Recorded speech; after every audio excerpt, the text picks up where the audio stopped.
Opa, a casa um é a casa da felicidade do corpo. Só que a felicidade do corpo é uma coisa muito, assim, ampla, né? Quer dizer o quê? A sua saúde, né? Se o seu corpo está feliz, se você está desfrutando de saúde, né? Mas a casa um também é a casa da inteligência. Ela não é só, ela tem vários significados, mas a felicidade do corpo e inteligência também são atributos da casa um. Tá? Então, tudo que afete a casa um, nós vamos ver como os planetas interagem com outros planetas e com as casas através dos aspectos, tá? Então, falta ainda vocês verem sobre os aspectos. Então, você pode ter vários planetas afetando a casa um, e eles vão mostrar quais as influências sobre o seu corpo, sua felicidade do corpo, sua saúde e sobre sua inteligência.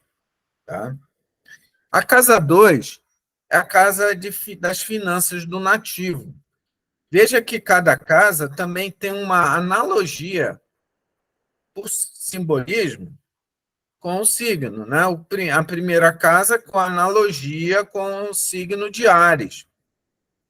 A casa um representa o seu nascimento, assim como em Áries, o primeiro signo do zodíaco representa o início da jornada da alma na evolução. E o último signo do zodíaco, o final do estágio final evolutivo. Tá? Então, a casa um representa o seu nascimento, o seu corpo. Agora, você nasceu, você precisa se alimentar, né? Você precisa se nutrir. Então, a casa 2, ela tem relação com o mundo material, as finanças, que você precisa trabalhar, ganhar dinheiro para sobreviver, né? Para se alimentar, para pagar as contas, para sobreviver. Então, a casa 2 é as finanças, é a capacidade de adquirir riqueza de uma pessoa pelo próprio esforço. E a analogia do casa 2 é com o signo de touro, que é um signo que tem a ver com a garganta, com a boca, indicando a necessidade de se nutrir, de se alimentar. Né? Depois, a casa 3. A casa 3 é a casa dos irmãos. Tá? E a casa 3 tem a analogia com o signo de Gêmeos. E o símbolo de Gêmeos são duas pessoas, aparentemente irmãos, de braços dados, né? De mãos dadas. Né? E então, só que a casa 3 ela tem relação com a comunicação, tá? Ela rege os braços, né? A casa 3 rege os braços, a mão e os braços. E através da mão, os braços, também aqui o pulmão, né? Seria a sua habilidade de se comunicar através da escrita, por exemplo. Né? Na casa 2 seria a fala, né? Na casa 3, a escrita e as habilidades comunicativas também, né? Porque a gente vai se comunicar de diversas formas. Tá? Então, veja que o significado principal são irmãos, mas ela é uma casa de habilidades comunicativas. O simbolismo. A gente vê que cada casa seguinte tem um significado de, de não de complementação, mas de suporte à casa anterior. Se você nasceu na casa 1, você precisa de alguma coisa para sobreviver, se alimentar, né? Que é a casa 2. Se você já é adulto, você vai ter na casa 2 a experiência do trabalho e do acúmulo dos recursos para sobreviver, né? Agora, se você já é criança, ainda é um bebê, na casa 2 você vai receber o alimento através da sua família, da sua mãe, né? Então, a casa 2 também tem uma certa relação com família, por isso, né? E com isso você pode até deduzir que o signo de touro tem relação com família, ele é um signo apegado, né? E agora, olha bem, se na casa 2 você tem dinheiro ou recurso que você ganha através do seu trabalho, tá? A casa 3 vai ser o suporte para a sua casa 2, né? Através das suas habilidades comunicativas, você pode ampliar ou pode melhorar sua condição financeira ou melhorar os recursos que você vai ter à sua disposição para sobreviver, né? Por quê? Vamos supor, na casa 2, você vai ter habilidades que vão te permitir trabalhar, né? Por exemplo, a casa 2 seria as finanças do nativo, mas como é que você vai adquirir finanças, adquirir dinheiro? Trabalhando. E você tem que trabalhar através de alguma habilidade. Pode ser habilidade manual, habilidade intelectual, né? Só que na casa 3 você tem um suporte para isso, que é o quê? A comunicação. É a habilidade de expressar ou divulgar essa habilidade que você tem. Ou seja, de comercializar, de negociar, né? Então, uma pessoa fala, se você limpar aqui o meu jardim, eu te pago tanto. Aí você fala, não, eu só faço esse trabalho por tanto. Aí essa habilidade de negociar está na casa 3. Isso é válido para outras atividades. Estou falando aqui limpar o jardim, mas pode ser, faz um site aí para mim, um programador. Aí o programador vai falar, eu faço um site assim, assim, assado, portanto, ele vai negociar, né? E essa habilidade de negociar está na casa 3. Dependendo dessa habilidade, ele pode fazer por 10x, fazer o serviço por 10x. Um outro programador com a mesma habilidade pode fazer o mesmo serviço por 5x, porque a habilidade dele de negociar vai ser diferente, né? Então, a casa 3 é um suporte para a casa 2. Através dela, você vai ampliar os seus recursos, né? Você tem habilidade na casa 2, mas na casa 3 você tem a capacidade de negociar os seus talentos ou habilidades, certo? Então, nós temos na casa 3 os irmãos, né? Isso, mais tarde, vocês vão ver que existe uma relação. Quando pula uma casa, a casa seguinte é um suporte, mas quando você pula uma casa, você tem algo em comum, né? Mas eu não vou entrar por aqui, não, para não ficar muito complexo. Então, seu irmão é mais ou menos como você, né? Ele nasceu da mesma mãe, né? Agora, a casa 4 é a casa da família. Eu falei que a casa 2 é a casa de família, né? Só que casa 2 é casa de família no sentido de herança familiar, de pai, avô, tataravô e assim por diante, né? Agora, a casa 4 é a casa específica da sua família, sua mãe, seu pai, e se você tiver irmãos, seus irmãos, né?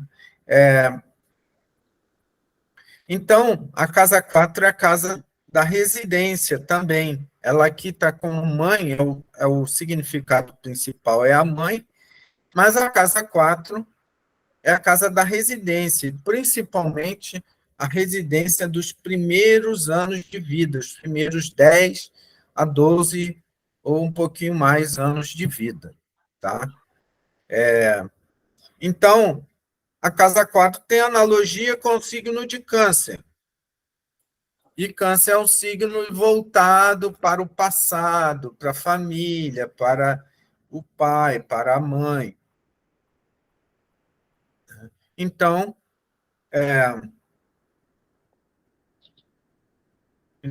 a família ela é uma vivência que, como eu falei, esses 12 primeiros anos de vida são anos que você vivencia coisas conectadas ao seu passado de outras vidas, tá? O câncer é o signo do... assim, eu estou falando câncer porque ele tem analogia, não é porque a casa 4 é câncer, não, tá? A gente vai ver que para cada mapa, as casas vão ter cada um seu signo, né? Existe uma analogia aqui que eu estou trazendo, mas não é para pensar que vai ficar amarrado aí essa relação aí, tá? Então, a casa 4 é a casa da mãe, mas ela não é só da mãe, é da família, porque é a casa da residência, e na residência você não tem só sua mãe, você tem o pai, tem o irmão, às vezes tem até outras pessoas, né? Então, onde você vive os seus primeiros anos de vida, tá? Depois da casa 5, ela é a casa dos filhos, tá?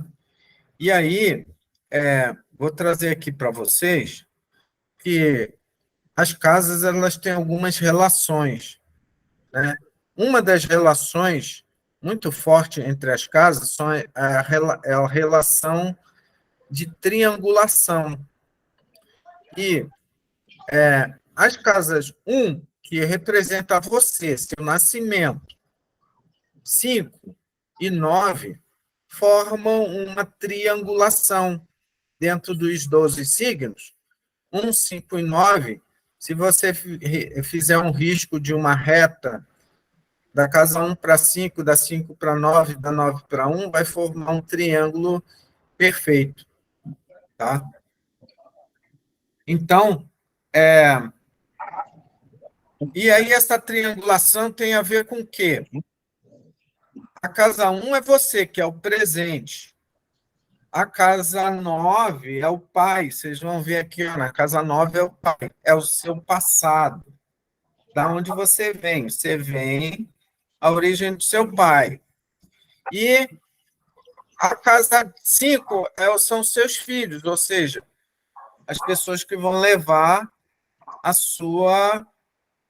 o seu gene para a posteridade, né? Então, a casa 5 é o futuro. Casa 1 é o presente, casa 5 é o futuro, casa 9 é o passado, tá? Então, a casa 5 é os filhos, porque eles representam o futuro. Depois vem a casa 6. A casa 6 é casa dos inimigos, né? Então, veja, esse termo inimigos ele é mantido nos textos antigos, tá? E a gente tem que fazer uma releitura agora, porque nos tempos antigos não existia tanta diversidade de experiências como nós temos agora. Nós vivemos, por exemplo, esses textos aí antigos da teologia têm de 500 anos, 1000 anos, mil e tantos anos, e, e na Índia, há 50 anos atrás, a Índia era muito primitivo. Há 100 anos, mais ainda, imagine há 500 anos. Né? Então, esse termo inimigos aí, ele entra assim de um jeito que amarra um pouco o entendimento.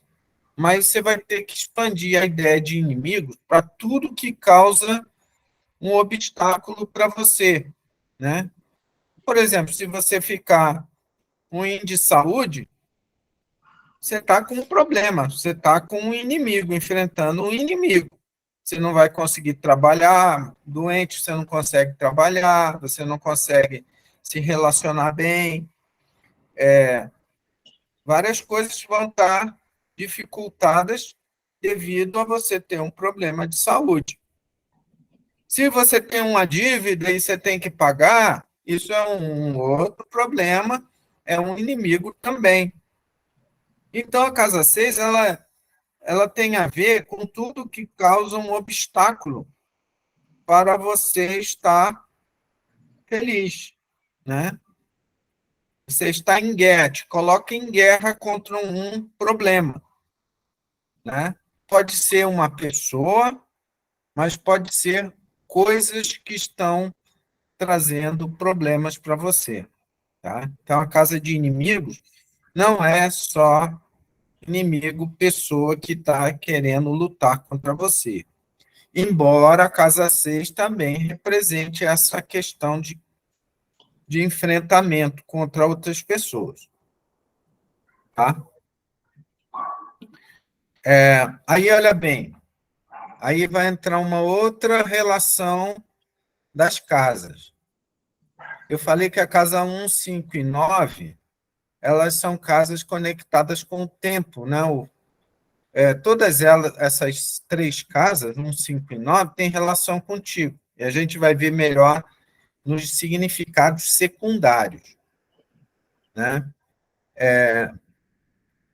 Mas a casa 1 não, a casa 6, 8 e 12 são casas kármicas, casas conectadas ao seu karma do passado.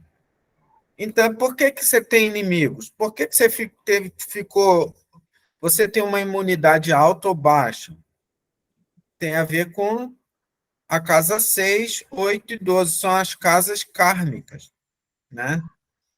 Então, você tem uma dívida muito grande, você está preocupado com isso, quase se suicidando. Tem gente que se suicida porque a dívida ficou muito grande, e aí a humilhação vai ser grande depois. Ele se suicida.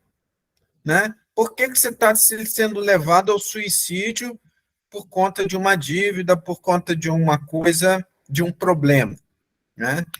Então, isso é kármico. Oi, pode falar. São essas casas que são consideradas maléficas? São consideradas maléficas porque estão mostrando seus karmas que trazem sofrimento, né?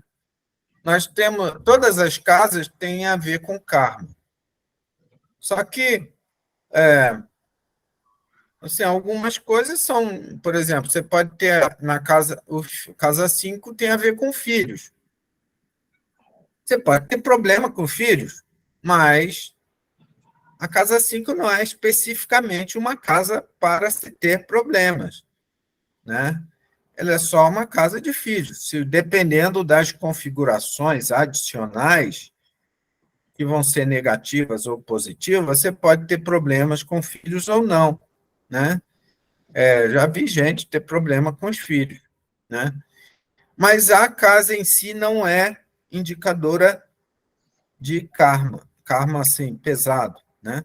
Agora, as casas 6, 8 e 12, não, são casas especiais para sinalizar aqueles karmas mais pesados. E a casa 6 é a mais leve, tá? Então, é casa maléfica, porque tem relação com os karmas mais pesados. Tá? Aí, olha bem, eu, Evencio, pode falar. desculpa interromper, só Hum. se para completar o raciocínio que você colocou das casas serem um suporte para anterior, aí entra mesmo sendo essas casas de kármicas, como a casa 6 sendo um suporte para a casa 5, eu pensei aqui. Uhum. Sim. Então, olha bem,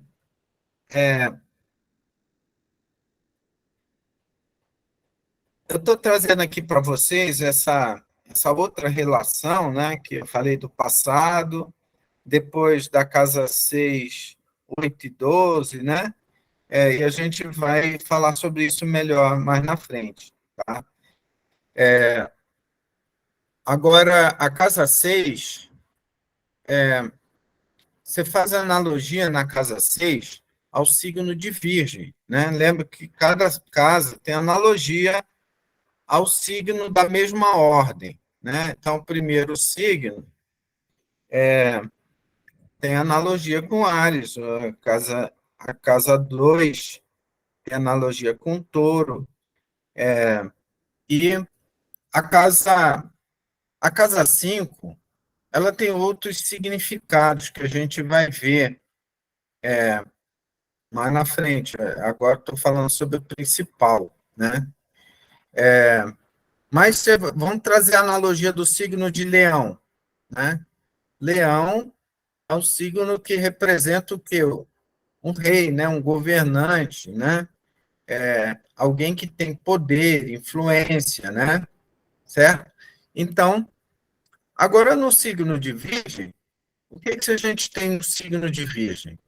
O signo de Virgem, você vê a pessoa mais humilde, a pessoa que trabalha junto com a terra, a pessoa que trabalha assim, em atividades mais simples, né? Por exemplo, a pessoa trabalha numa fábrica, trabalha num supermercado, né? Não tem uma atividade específica, mas sendo uma atividade humilde, tem relação com virgem, né? E aí, olha bem, o que seria de um governante se ele não tivesse súditos, ou seja, pessoas em posições inferiores a ele, para servi-lo, né?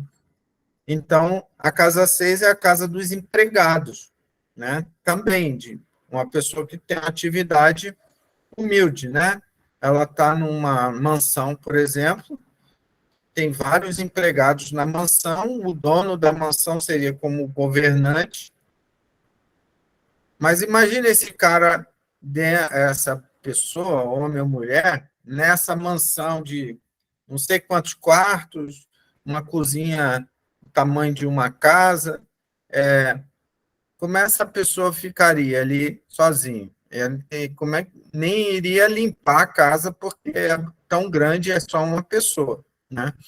Então também Leão, ou signo que busca muito a atenção dos outros, ele precisa de alguém que esteja conectado a ele, dando atenção, dando assim, pensando nele ser uma pessoa importante, né? E aí o signo de Virgem é justamente o signo das pessoas simples, que não se preocupam em ajudar os outros, em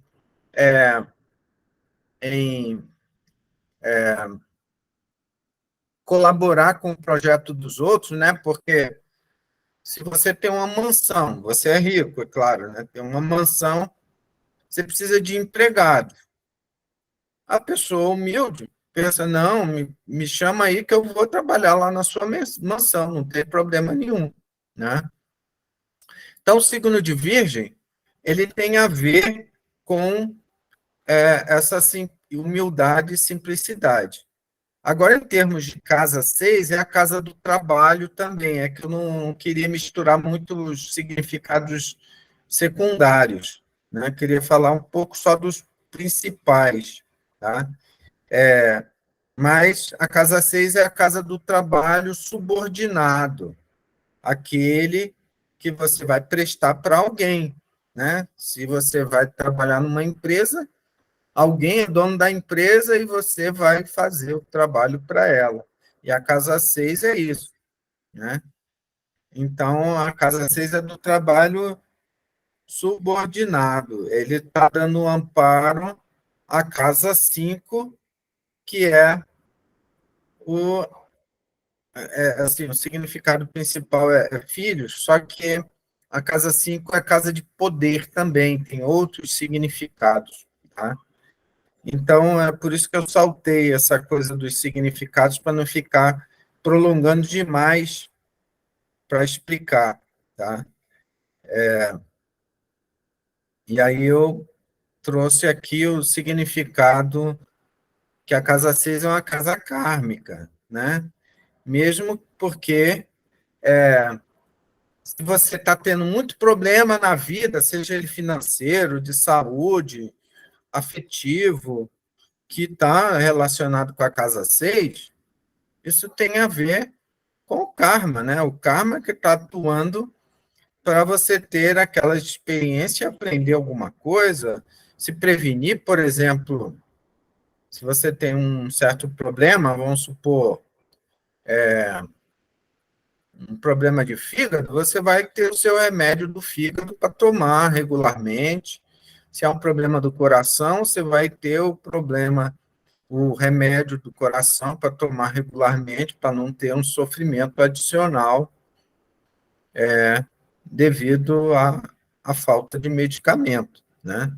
Mas o fato de você ter que se cuidar, tomar remédio, mostra que você está lutando contra o seu inimigo, que é o problema, né? Então, a casa 6 é a casa dos problemas em geral. Inimigos aí são os problemas. E os problemas são diversos, né? Tá? Então, a gente vê, ó, casa 6, 8 e 12 são casas kármicas. Elas trazem heranças do nosso karma que precisam ser saudadas, tá? O karma, ele não é uma coisa amarrada, tá? Muitas vezes você adia o resultado ou a consequência do seu karma por uma ou mais vidas. Vou dar um exemplo para vocês. Michelangelo, tá? Foi um grande, foi um grande artista, né? Mas ele tinha encarnação passada que ele foi pessoa bem, assim, vamos chamar assim, bem má, e maltratou muita gente. Só que naquela encarnação não dá para você perceber efeitos disso, né? Que ele encarnou com uma missão específica e o talento que ele tinha, porque o talento não foi dado por Deus, e produziu muitas coisas, muita arte, escultura, pintura, tudo mais, né? Só que numa encarnação, o karma, você não tem como escapar do karma, uma hora você vai ter que saldar o seu karma. Ele encarnou como o aleijadinho, né? Quer dizer, a doença degenerativa ali que ele tinha era devido aos karmas dele do passado, não foi porque ele foi amaldiçoado ou porque Deus sorteou para ele nascer daquele jeito, tá? Mas, numa vida anterior, ele aparentemente não teve consequências desse passado que ele tinha, né? Então, o karma, ele é uma energia de evolução e muitas vezes a gente negocia essa causa e efeito para uma determinada encarnação. Tá? E o mapa astrológico, ele reflete os nossos karmas, que nós vamos vivenciar nessa vida. Nós podemos ter karmas que não vão ser vivenciados nessa vida. Então, eles não vão estar refletidos no mapa. Tá? Tem gente que tem a teoria que sim, porque nos textos hindus fala que existe o Sinchit Karma, o Pralabdha Karma e o Kriyaman Karma. Eles têm outros nomes de karma, tá? Mas eu, simplificando, o Sinchit Karma é o karma acumulado ao longo de todas as suas vidas. O Pralabdha Karma é aquele que você vai trabalhar numa vida específica. E o Kriyaman Karma é o karma que você está gerando agora com as suas escolhas, mostrando que você está interagindo com o seu karma atual, que é o Pralabdha Karma. Então, você está modificando o seu karma, melhorando ou piorando. Né? Se você se deixar levar pelo ódio, pela raiva, pela vingança, você piora seu karma. E as consequências são só suas, ninguém vai sofrer essas consequências por você, a não ser que alguém se associe a você nas ações. Né? Às vezes uma pessoa faz coisas ruins associada a alguém. E aí, então, os dois vêm com um karma. Às vezes um é pai, outro é mãe, né? Não, é um pai, outro filho, né? E porque eles estão amarrados naquele laço kármico. Né? Existe uma autora de livro que ela é devota do Sai Baba, que eu não sei se vocês conhecem aqui, já ouviram falar do Sai Baba, e eu já estive lá mais do que uma vez, acho que umas 3 vezes, lá no ashram do Sai Baba. E o Sai Baba é famoso por materializar objetos objetos caros, de ouro, de pedras preciosas, e dar presentes na frente de várias pessoas. Muitas pessoas vão até lá não para receber presente, porque ele não tem como dar presente para todo mundo, né? Mas na esperança de receber alguma graça espiritual do Sai Baba. E tem uma devota dele que ela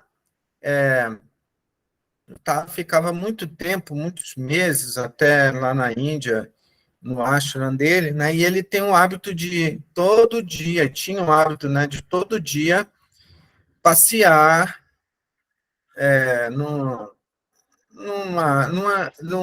assim, é como se fosse um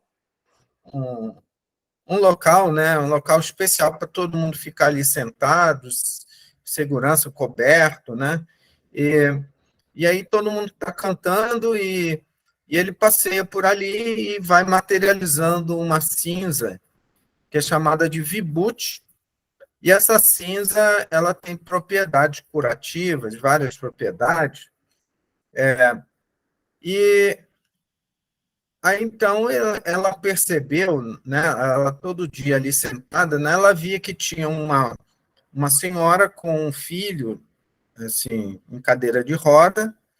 O filho, assim, não sei o estado dele, mas estado bem ruim, né? Aí ela percebia que o Sai Baba passeava ali, pegava a carta das pessoas, algumas pessoas levam cartas para ele, e ele materializa o vibhuti, põe na mão das pessoas, e aí ele sempre ia, quando ele ia na direção dessa senhora com o filho na cadeira de roda, ele desviava e ia para outro lugar.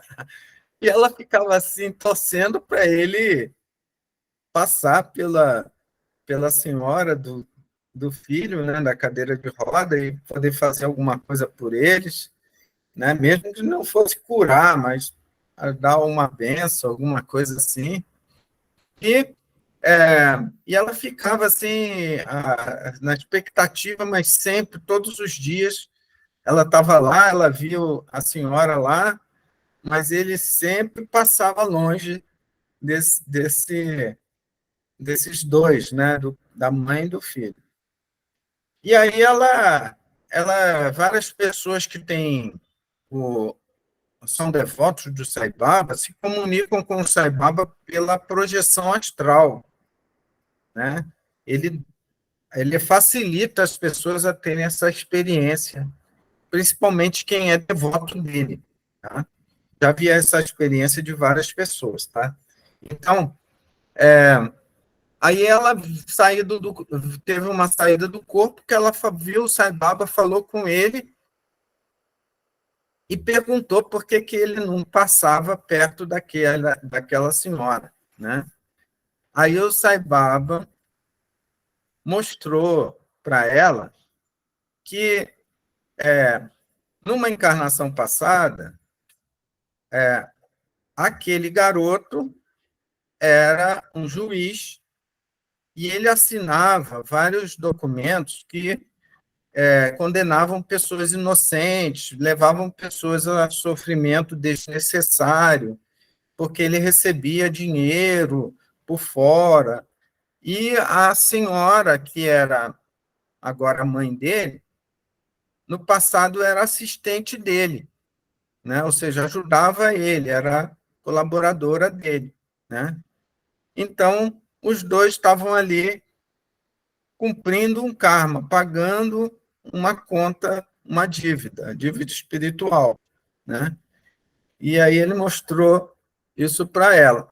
Aí estou trazendo essa história aqui para vocês, só para vocês verem que o karma tudo tem uma causa, todo efeito tem uma causa. Às vezes as pessoas se sentem injustiçadas, né? Por que acontece isso comigo? Mas tudo tem uma causa, é melhor às vezes a gente não saber, né? Porque o mais importante não é você saber e se culpar porque fez errado, é você agora fazer melhor, né? Ou seja, no caso deles, eles estão com uma doença e a mãe está se dedicando ao filho, ou seja, ela está podendo se sacrificar pelo outro, né? Então, é uma forma de melhorar até o seu próprio karma, né? E então, essas casas que estão ligadas ao karma, casa 6, 8 e 12, são as casas que mostram esses karmas. Só que vão com calma, vocês não vão destrinchar o karma de todo mundo agora nos primeiros dias de aula, né? Isso vai levar um certo tempo para você refletir sobre essas coisas. Mas saber disso vai ajudar muito a vocês no futuro, tá? Então, casa 6, 8 e 12 são casas kármicas, né? Tem mais coisas, tem muito mais coisas que dá para se falar sobre as casas, mas eu não vou me estender, porque vocês precisam de coisas mais diretas, mais simples, né? E não tanta filosofia, porque existe muita filosofia dentro do mapa astrológico, tá? Então, a casa 7 é a casa é oposta. Veja que a primeira casa é oposta. Se a gente contar a partir da casa 1, a casa 7 é a primeira casa oposta à outra, né? Então, a casa 1 é você, a felicidade do seu corpo, e a casa 7 é o outro, né? Aquela outra pessoa que você vai se complementar, que seria sua esposa, seu esposo, ou a pessoa que você se associa. Então, a casa 7 é a casa do casamento, da esposa, mas tem outros significados, tá? Vamos ficar aqui só com o principal, depois vamos ver os secundários. Depois, a casa 8, viemos aí de novo para uma casa kármica. Tá? A outra coisa é que a casa 7, ela tem uma... Eu falei da triangulação das casas 1, 5 e 9, né? Só que existe uma relação de ângulo, que a gente chama de Kendra em astrologia védica, que, que são as casas 1, 4, 7 e 10, que formam um quadrado ou uma cruz. Se você riscar uma linha de uma casa para a casa oposta, da casa 4 para 10, da 1 para 7, vai formar uma cruz. Mas se você ligar os pontos da casa 1, 4, 7 e 10, vai formar um quadrado. Então, essas 4 casas são casas angulares, que a gente chama, né? Então, elas têm uma relação, né? Os ângulos, eles têm uma relação de suporte, tá? E tem uma forte relação com a palavra Dharma, porque o Dharma, eles falam que existem 4 Dharmas, e esses Dharmas estão ligados às casas 1, 4, 7 e 10. Tá? Então, a casa 7 é a casa do Dharma, do ser humano, não um Dharma específico de uma pessoa. Quando a gente fala Dharma, Dharma é dever, aquilo que tem que ser feito. Tá? Então, o dever, por exemplo, de um cachorro é latir. Né?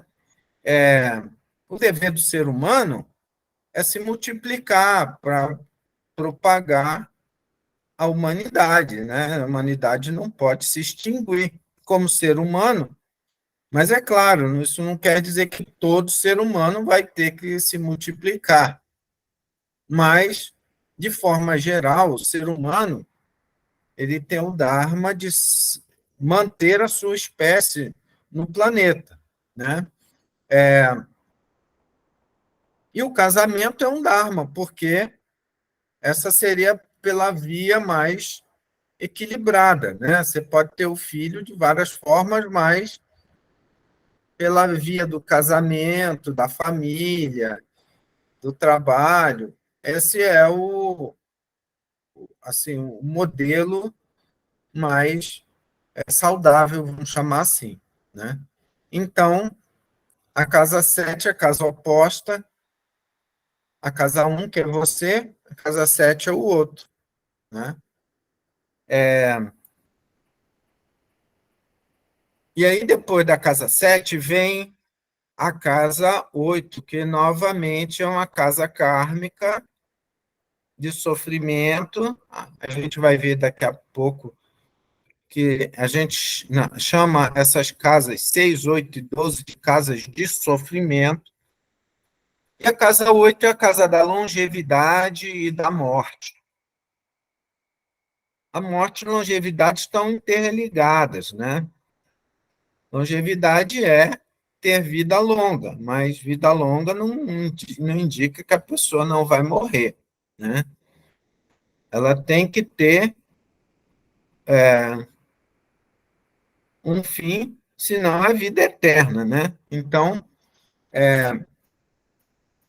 a casa 8 é kármica, só que ela é kármica num nível mais forte do que a casa 6. Enquanto a casa 6 pode indicar doenças, problemas de saúde, a casa 6 indica os problemas agudos, os problemas que surgem num determinado momento, por exemplo, a gripe, uma enxaqueca, uma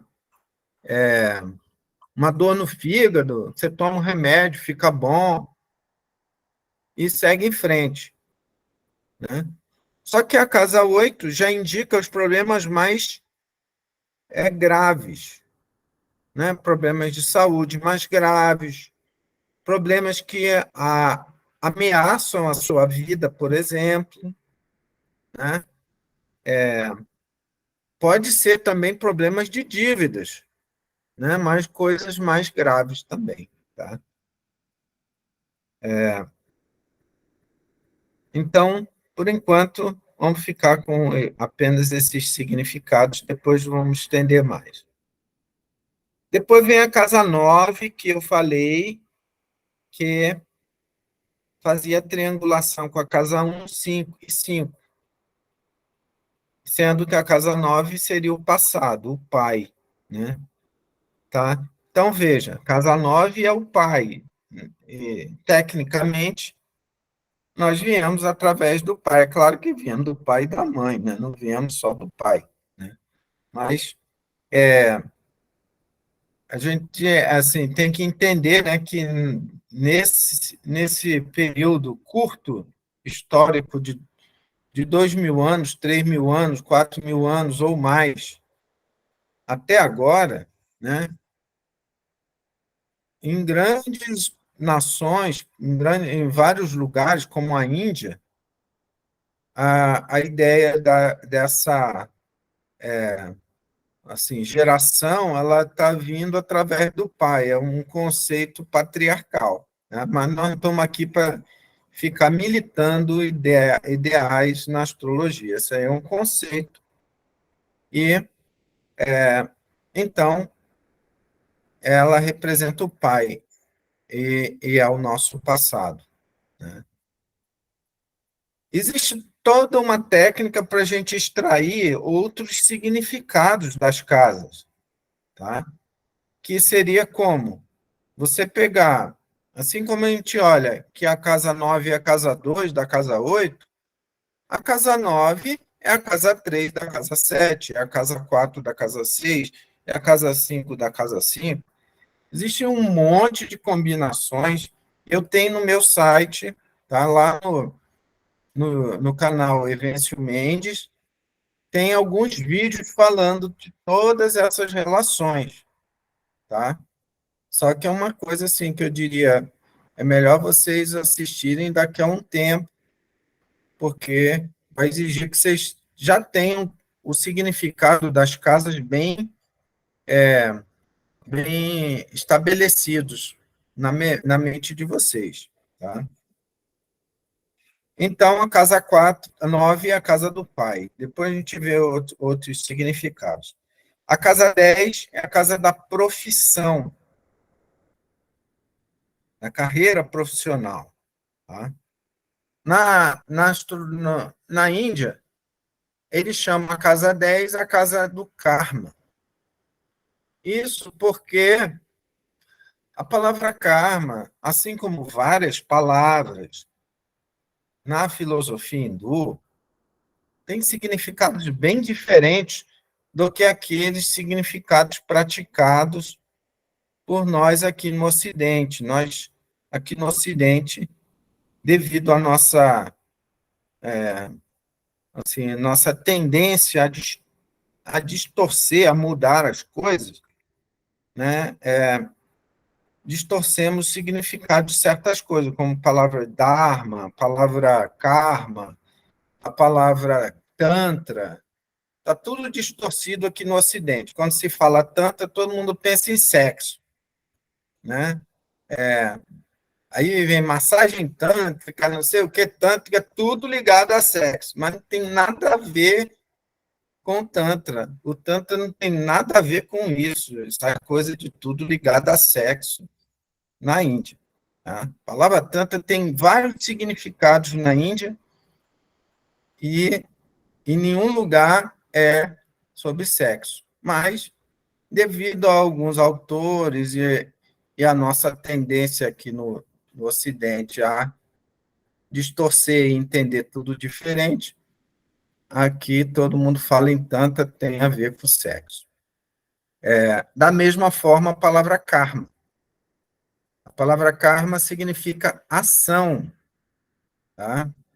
E a ação, em termos mais amplos, seria o quê? A sua ação no mundo. E a sua profissão é a sua relação com o mundo.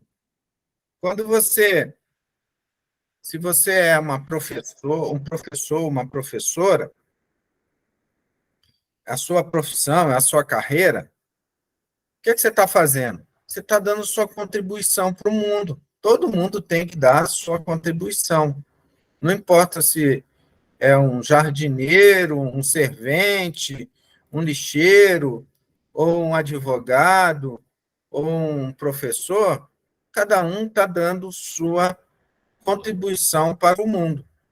E isso é karma, tá?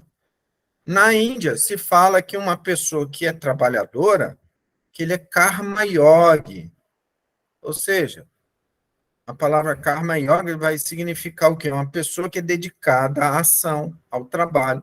Ela não se preocupa tanto consigo mesmo, mais com o trabalho, com a ação, do que com o dinheiro ou consigo própria. Mais com o propósito do que ela está fazendo do que com os resultados. Então, a palavra karma é relacionada à casa 10, em vários textos astrológicos hindus. Tá? Só que o ocidental ele já pensa em karma de forma diferente. Quando eu falei casa 6, 8 e 12 são casas kármicas, que estão relacionadas aos karmas mais pesados, porque tudo é kármico. Todas as casas são kármicas, né?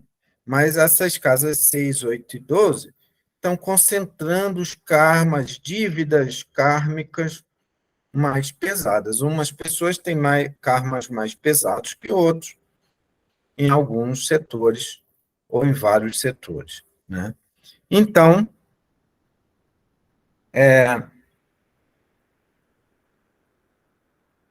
voltando aqui para a casa 10, a casa 10 é a casa da profissão, mas é a casa do karma, da ação. Então, a casa 10, ela não só fala sobre sua profissão, mas ela fala como você age no mundo, tá? Então, dependendo do planeta que você tenha na casa 10, aí, ele vai indicar que a sua ação é de um jeito ou de outro. Mais tarde a gente chega lá. Agora, a casa 11. Casa 11 é a casa de ganhos, mas também em relacionamento seria a casa dos irmãos mais velhos, enquanto a casa 3 seria a casa dos irmãos mais novos. Tá? De forma geral, casa 3 é irmãos, mas especificamente seria irmãos mais novos. Já na casa 11, só tem um significado específico de irmãos mais velhos. Não seria irmãos de forma geral. Então, aí olha bem, vamos falar agora sobre uma outra coisa. Eu falei da triangulação das casas 1, 5 e 9, que tem a ver com o presente, passado e futuro. Futuro 5, passado 9. Todas as casas estão dentro de alguma triangulação, né? Se a gente pegar a casa 2, vai fazer triangulação com a casa 6 e 10. Casa 3, triangulação com a casa 7 e 11. Casa 4, triangulação com a casa 8 e 12. Todas as casas fazem parte de uma triangulação. E cada triangulação tem uma característica específica, né? A casa 1, 5 e 9 tem a ver com a inteligência da pessoa, com diria, a moral da pessoa, com o caráter da pessoa. É dito que as casas 1, 5 e 9 seriam casa do Dharma, né? Já a casa 7, 3 e 11 fazem uma triangulação. E a casa 7 é chamada de casa do desejo, tá? Porque a casa do casamento, o casamento envolve desejo, né? O desejo do prazer de uma relação, né? Que é o amor entre o casal, né? Ou a paixão de pessoas que estão se amando, né? Então, a casa 7 é tida e dita como uma casa de desejos. E ela é uma casa angular. Todas as casas angulares têm um destaque maior, tá? Positivo, tá? As casas angulares são as casas 1, 4, 7 e 10. Só que a casa 7 é a casa do desejo. E a triangulação da casa 7 cai na casa 3 e casa 11. Sendo que a casa 11 vai ser o futuro, porque ela é a casa 5 a partir da 7. Se você contar da casa 7 até chegar na 11, vai dar 5 casas. Se você contar da casa 7 até a casa 3, vai dar 9 casas. Então, a casa 3 é o passado, casa 11 o futuro. Mas não vamos complicar muito agora, não. Só vamos lembrar que a casa 7 é a casa de desejo e a triangulação da casa 7 é uma triangulação de desejo também. Na casa 7 temos o relacionamento, o casamento, ou o amor entre um casal, que pode não estar casado, mas caminha para isso, né? Só que na casa 11 tem o desejo de ganhos, né? De dinheiro, de recurso, porque para você ter o prazer dos relacionamentos, se casar, você precisa de dinheiro. E a casa 3 é casa de desejo também. Tanto que na casa 3 existe um impulso sexual, mas isso aí eu vou deixar para falar depois. Mas veja que tem uma coisa de relacionamento na casa 11, 7 e 3. São casas de desejo. Tá? Então, veja, tem toda uma relação. Por último, tem a casa 12, que é a casa que eu falei que era uma casa kármica, junto com a casa 6 e 8. Tá? Então, vou explicar agora para vocês esse, esse, esse lado kármico dessas casas. A casa 6 é o karma mais leve. A casa 8, um karma mais pesado. E a casa 12, mais pesado ainda. Só que não precisa se afobar, não precisa se desesperar se você tiver planetas na casa 12.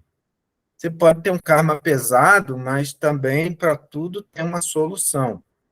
O único problema é que as pessoas têm uma solução, mas mesmo se você falar para elas, elas não vão tentar resolver o problema ou adotar a solução. Né? Então, esse é que é o problema. Né?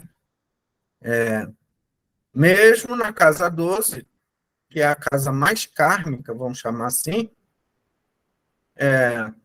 tem uma solução. Mas você fala para a pessoa, a solução é isso. Ela fala, é mesmo, tem que fazer, e não faz nada. Quer dizer, quando eu falo isso, é a experiência com algumas pessoas que eu já vi. Mas é claro que eu torço que outras pessoas sejam diferentes. Né? Então, a casa 6 é a casa dos inimigos. E um desses inimigos são os nossos próprios defeitos, nossas próprias tendências. E essas tendências nós trazemos do passado. Existe uma explicação para isso, mas fica muito complexo explicar agora. Então, por exemplo, os planetas na casa 6 podem definir, assim, explicar defeitos que uma pessoa tem. Por exemplo, a raiva. A raiva, tem gente que fica com raiva fácil, né? E outras não, né? Ou a inveja e outras coisas mais, orgulho, mentira e tudo mais. Então, a casa 6 ela indica os nossos defeitos, mas você pode trabalhar os seus defeitos, basta você saber que você, por exemplo, tá. É fácil de saber quando a pessoa tem muita raiva, né? não é fácil de saber certas outras coisas que ela vai esconder. Por exemplo, se ela tem inveja, ela vai esconder para ela mesma que ela não tem inveja, porque isso é tido como uma coisa errônea na sociedade, né? Então, ela esconde para ela mesma e outras pessoas só muito íntimas é que vão perceber. Mas se falar para ela, ela também não vai dizer que não é, né? Então, aí tem um problema. Se a pessoa não admite, ela nunca vai corrigir aquele problema, né? Mas a casa 6 são os defeitos que são visíveis, né? No caso, pelo menos para pessoas mais próximas, vai ser visível.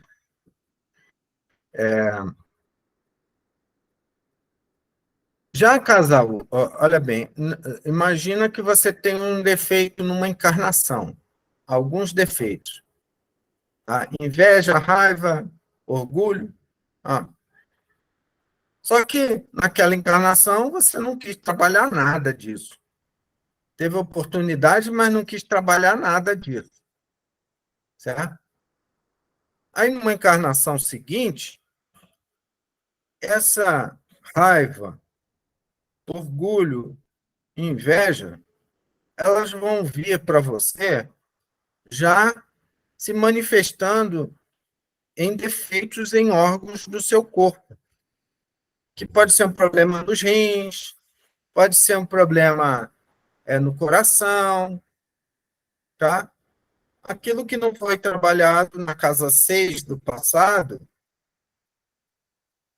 que deixou se agravar até, na casa 8, na sua casa 8, agora vai se manifestar como algo mais sólido no seu corpo físico.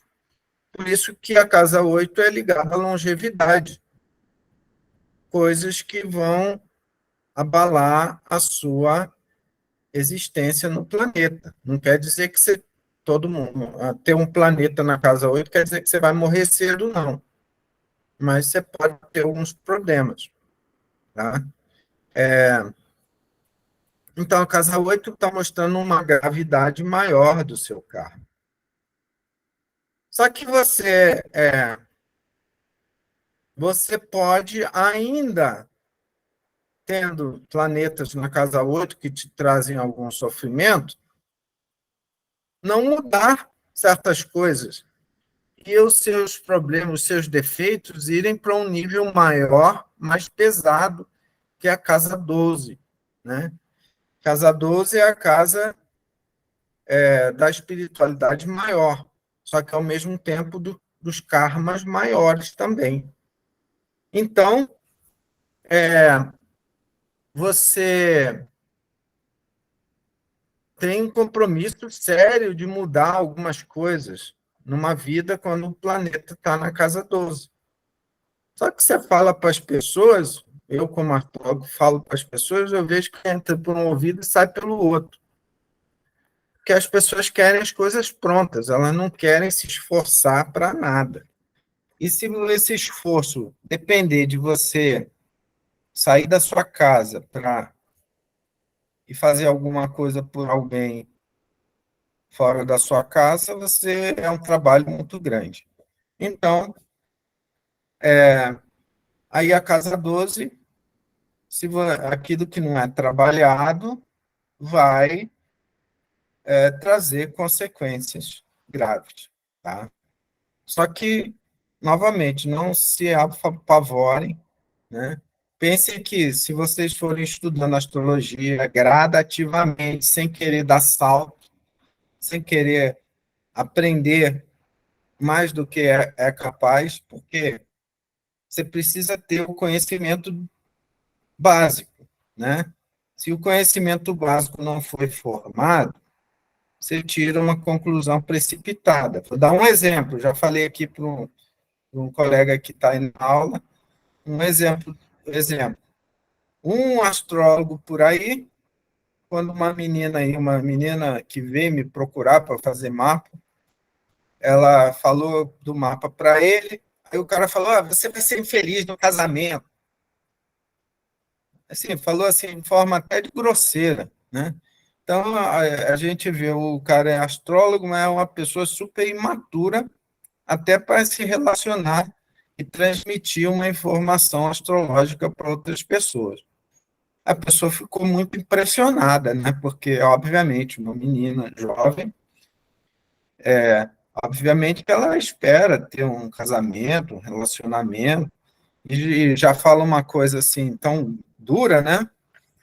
E ela veio fazer um mapa comigo e eu falei para ela que o casamento dela ia demorar um pouco, mas ela ia casar. Ela ficou tranquila, relaxou um pouco, né? Porque o que o cara falou deixou ela um pouco assim, assustada, né? Passou uns anos, assim, uns 2 ou 3 anos, e o casamento dela não apareceu, né? Aí ela veio e pediu para eu olhar, você tem certeza que meu mapa eu vou casar? Aí eu olhei de novo, falei, eu tenho certeza, você vai casar. Aí ela, tá, ouviu, né? E passou mais um tempo, talvez 1 ou 2 anos, né? Veja como essas histórias astrológicas levam tempo, né? Aí eu vi lá no Facebook dela, ela se relacionando com um cara, e aparentemente num relacionamento sério, e então eu vi assim que assim, aquela informação que essa pessoa passou, esse astrólogo aí falou para ela, chocou realmente essa pessoa, né? E mas e talvez até tenha dificultado muita coisa para ela, porque se ela considerava essa pessoa, se ela achava que o cara era uma pessoa de respeito, e esse impacto é ainda maior, né?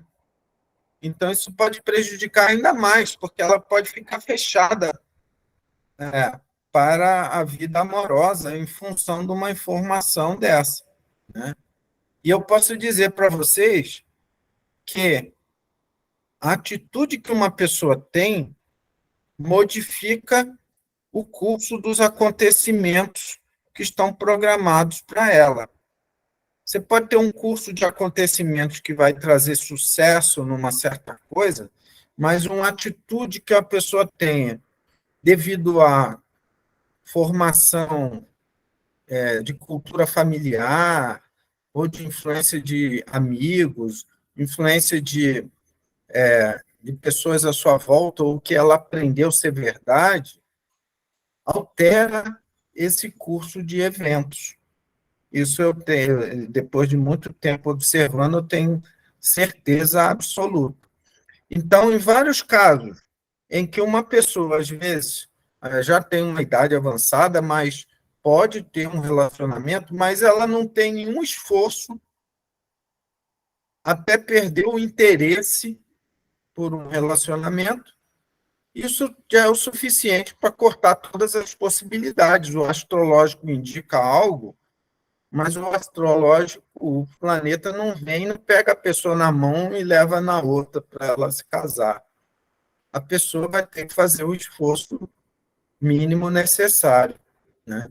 Então, muitas vezes, o esforço que a pessoa faz, ou a falta do esforço, já corta a possibilidade, né?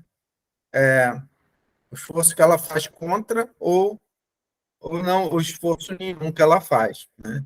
Então, veja que nós estamos interagindo com os nossos karmas, ou os nossos planetas, se a gente preferir dizer assim, né?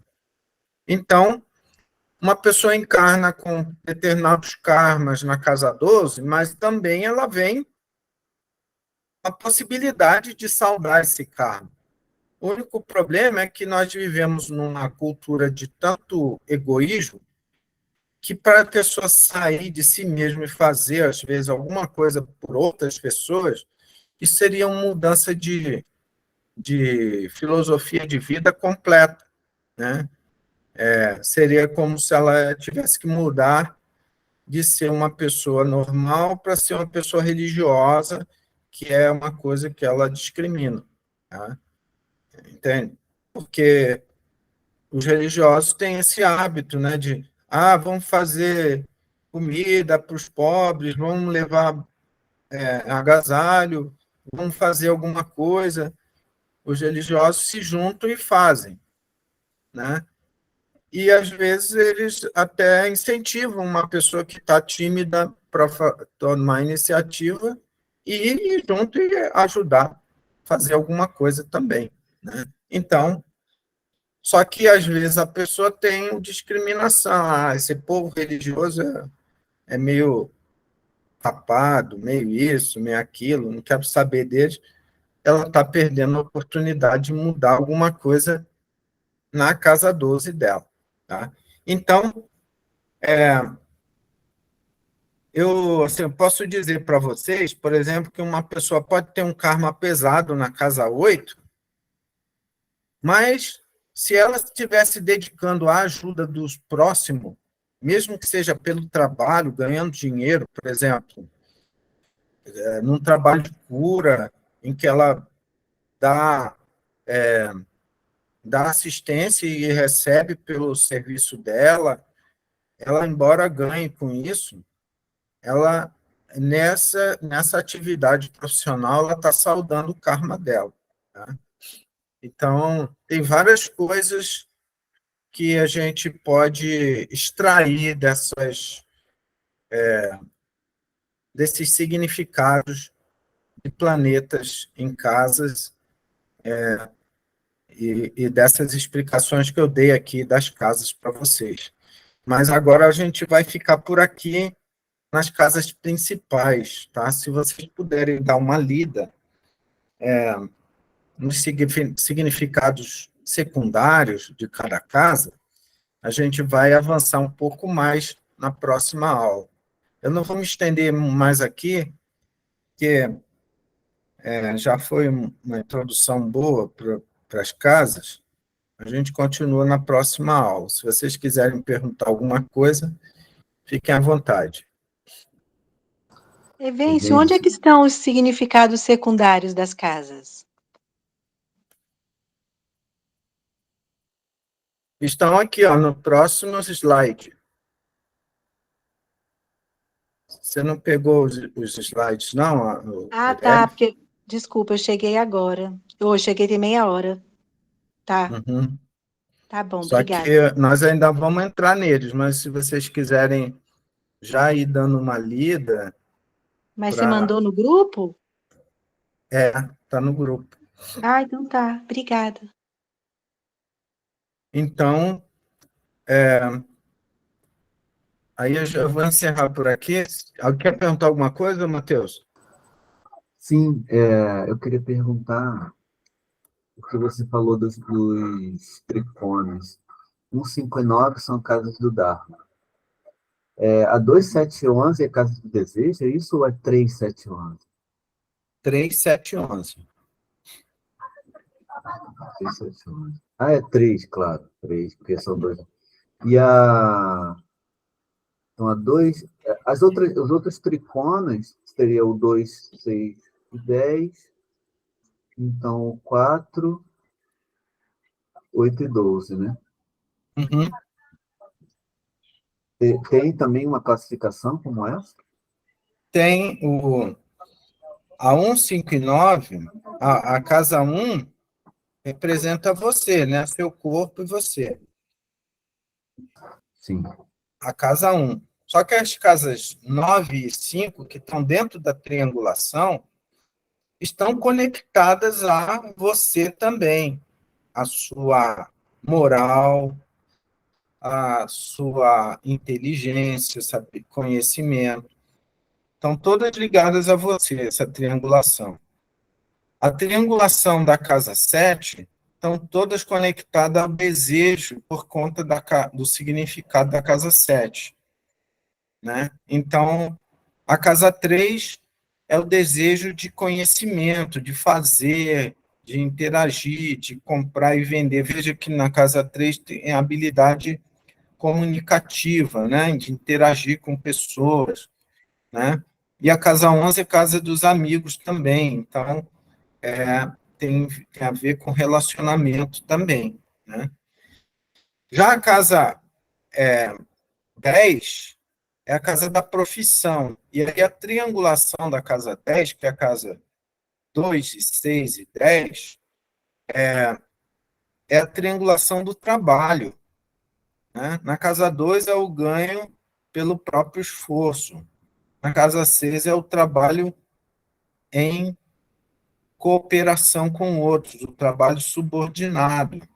E na casa 10 é a sua carreira, a sua vida profissional, né? Que pode ser de empregado ou de trabalho independente, né? Então, a triangulação da casa 2, 6 e 10 toda está conectada à vida mais objetiva e material. Enquanto a casa 4, 8 e 12, tá? Eles chamam de a casa do moksha, a triangulação do moksha, que moksha significa libertação, só que moksha é uma palavra, eu diria que eu falo tanto que o ocidental distorce as palavras, né? Agora, nesse caso, eu vou falar que o hindu é que distorce o significado da própria palavra deles, que é em sânscrito, né? Moksha significa libertação, iluminação, né? Então, aí eles chamam essas casas de moksha trikona, ou triangulação da libertação, ou da iluminação. Na verdade, vamos chamar assim, seria a triangulação do espírito, da espiritualidade. Mas não quer dizer que é moksha, não. Moksha é um mito, né? Você não sabe de ninguém que alcançou moksha na esquina. Nem lá do outro lado do mundo, nem aqui, nem em lugar nenhum. Existem pessoas iluminadas, mas para achar essas pessoas é difícil. Então, isso é um mito, uma coisa assim que o hindu criou, porque ele é dedicado à espiritualidade. Então, para um espiritualista, falar em iluminação é uma coisa sensacional. Acende o desejo espiritual dele. E o hindu é assim, né? Então, ao ponto de distorcer essa palavra, né? Então, a casa 8, 4 e 12 são casas conectadas à espiritualidade. Só que não são casas que vão trazer iluminação para ninguém, só são casas voltadas ao espírito, mais ao mundo interior, ao mundo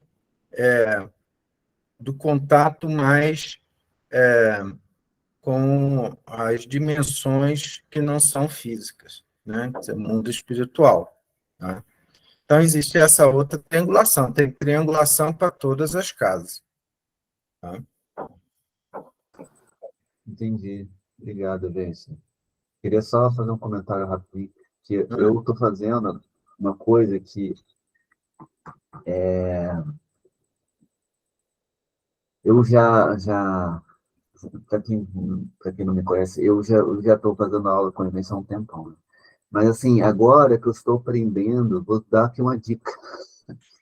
Que se a gente consegue anotar por aula e colocar tipo um arquivinho assim, cada aula, nossa, isso faz uma diferença enorme, porque depois você vai naquela aula, você sabe do que ele falou, e você sabe mais ou menos as coisas. E as anotações, né, da aula realmente fazem muita diferença depois. Uhum. Eu já, das minhas aulas que eu tenho com o meu professor, várias aulas eu assisto e faço anotações, e depois eu assisto de novo e faço novas anotações e vou vendo que eu deixei de anotar um monte de outras coisas. E tem aulas que eu já passei várias e várias vezes, 10 vezes, 12 vezes. E o conhecimento depende mais de você do que do que você ouve, né? É mais, parece que é você que está se ensinando alguma coisa, né? Quando eu falo você, o seu interior, o seu espiritual, o seu eu superior, vamos chamar assim, né? Sim, sim. Então, Evento, você não você vai voltar a, a, o que é exaltação, o que é. Teve alguma parte ali, acho que não foi comentada, dos planetas, exaltação, exílio. Isso não foi. Você vai voltar nisso, né? uhum. Eu só defini o que é para vocês, né? A gente ainda vai A gente lidar com falou. isso mais vezes, tá? Não, acho que você, com a gente, você não chegou a. Você só falou o escritório, o que estava em casa. Alguém falou sobre exaltação, mas você não teceu. A gente não teve exatamente um momento de Uhum, exaltação, amigo sim, meu. A uhum. gente vai voltar, né? A gente tem que ir aos poucos, senão vocês vão ficar com HD lotado e não vão conseguir Não, é que assimilar muita coisa. passando pela apostila, Aham, eu vi que tem esse momento e que eu me lembro que a gente só foi o que estava em casa, que estava no escritório. E aí alguém na aula falou, o que é exaltação? Ele falou, 200%. E aí a gente não foi só adiante. olhar. Ainda Tá vamos bom, chegar lá. falou. Tá bom, obrigada. Nada. Realmente o HD está lotado. Obrigada. Boa noite. Um Valeu. beijinho. Alguma pergunta a mais? Bom, então, obrigado a todos por ficarem até o final. Obrigado a você, né? Boa noite.